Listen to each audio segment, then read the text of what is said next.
Every time I get into the studio with John Legend, it's super cool. It's like the greatest feeling. I feel like we have an awesome connection of writing, and I think it shows through Young and Foolish, and the other songs that we've written together. And writing with him is just super surreal because growing up, I'd always listen to Ordinary People and Save Room and Maxine and all of these, great John Legend songs. And it's what I grew up covering and playing along to. And so now here I am in Los Angeles, sitting across the studio from him and asking him what he thinks. And then he asks me what I think. And I'm just like, no, like I'm just here. You're John. Like you don't need to know what I think. But it's awesome getting in. And he always is a great co-writer and definitely gets the room, feeling good.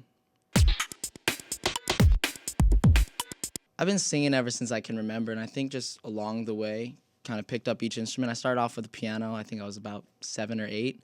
Then went on to the ukulele with bass and drums and guitar. All kind of fell in later on.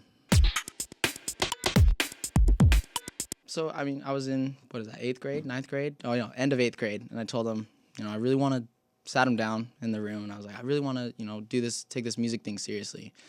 So my dad said, first off, I want to see you practice. Like, you got to practice, and also, you also got to get straight A's. You got to make sure that, music doesn't come before school.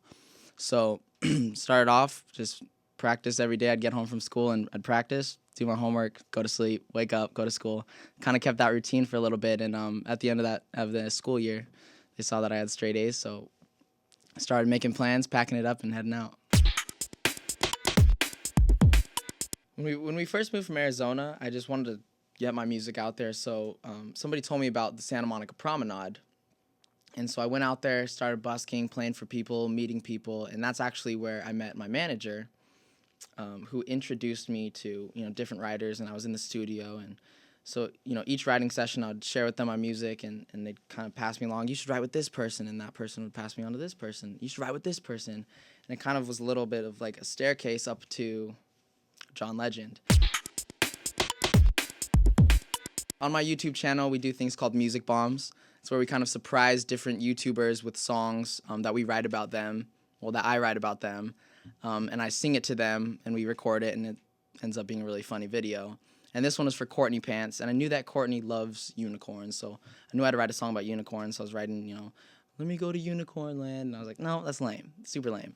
We got to make it cooler and funnier, and so we thought of horny unicorns, which kind of made it a little bit funny, risque a little bit, but it ended up being a really cool song, and I think Courtney liked it. I think I'm obsessed with Kendrick Lamar right now. I've been listening to his new album, Good Kid, Mad City, and also been listening to, that kind of took me back to his older stuff of, Cushion Corinthians and, High Power, all that good stuff. The best, moment where I thought, this is what touring's all about. On stage-wise, we were in Montreal, and, it's French Canada, and so I was thinking, nobody's going to know my music out here. I'm just going to come out here and just go on stage. I'm still trying to make it. One day they'll all know, and I go out there, and I go to my last song, my single, Doesn't Get Better, and, I start singing it, and I can hear, like, voices, so, I pull out my in-ear, and I can just hear them. They're just all singing along, and so I pulled out my phone real quick and started, like, filming them and going across the stage and listening to them sing, and that was one of the moments where I just thought to myself, like, I could really do this, forever. And I'm definitely available right now, so I think if I met the perfect girl, then I totally would, I'd totally jump in on that. There's a YouTube channel called Dude Perfect, and they do basketball trick shots, and I'm obsessed with basketball. I'm like the biggest basketball fan. Go Clippers.